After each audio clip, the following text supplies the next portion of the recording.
Good evening. This is the Guyana Learning Channel's news in capsule for Tuesday, September 7, 2021.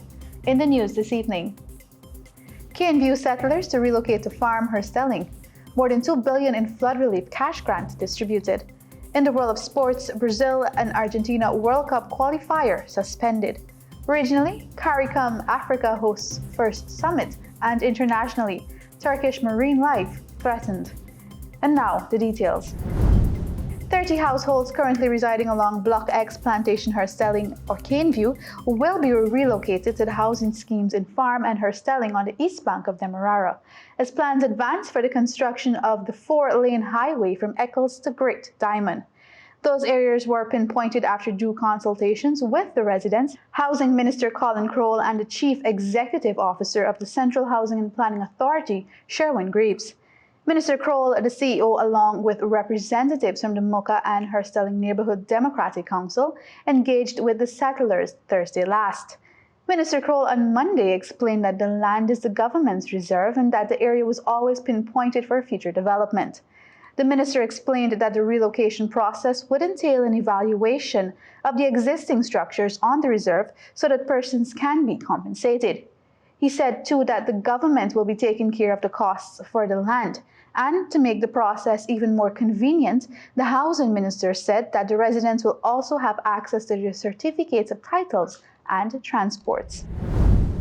Agriculture Minister Zulfikar Mustafa on Monday reported that approximately $2 billion in flood relief cash grants have been doled out thus far to the affected Guyanese across regions 5, 6, and 10 to aid in the recovery from the devastating May-June rains.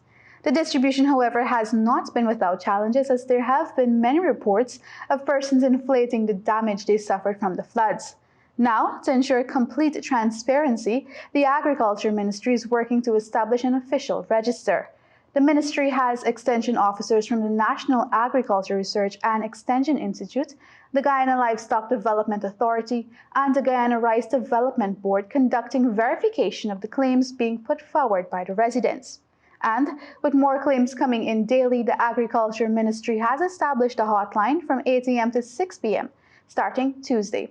Persons can make contact with the ministry's head office on 223-7291 to lodge any complaints or queries they have regarding the cash grant distribution. As per President Irfan Ali's July announcement, the cash grant covers various categories, including homestead farmers, those with kitchen gardens, and households who have neither farms nor kitchen gardens. Homestead farmers would receive $100,000, while those with kitchen gardens would receive $50,000 each.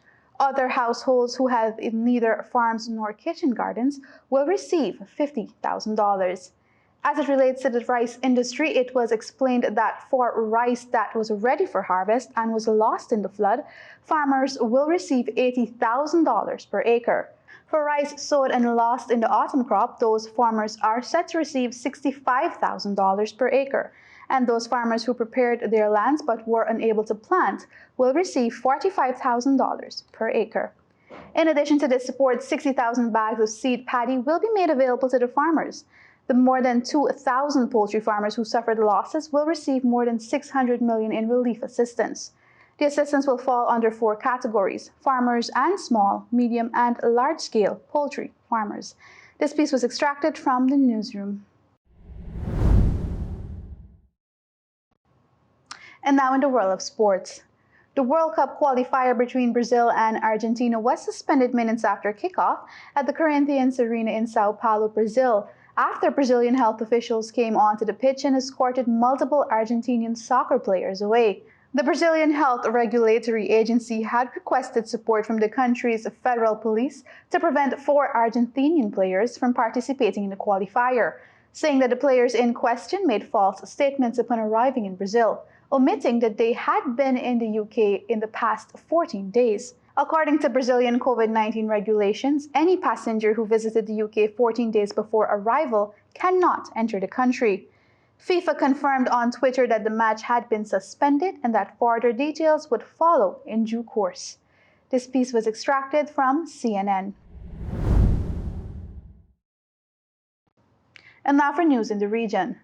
The leaders of the Caribbean community, CARICOM, and several African countries met to discuss ways that the regions can grow a united front.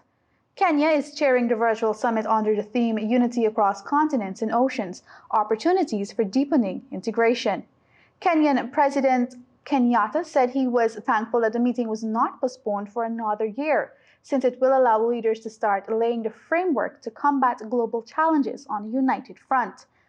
Areas that Kenyatta believes the regions can collaborate on include the blue economy, technology, debt financing, and COVID-19. CARICOM Chairman and Antigua and Barbuda Prime Minister Gaston Brown urged leaders to utilize their force as a bloc of 69 countries to negotiate with the global institutions. This piece was extracted from Look News Caribbean. And now for international news. A massive oil slick from Syria's Mediterranean coast has started flowing toward the shores of southern Turkey again, after previously reversing direction due to winds, raising concerns of experts.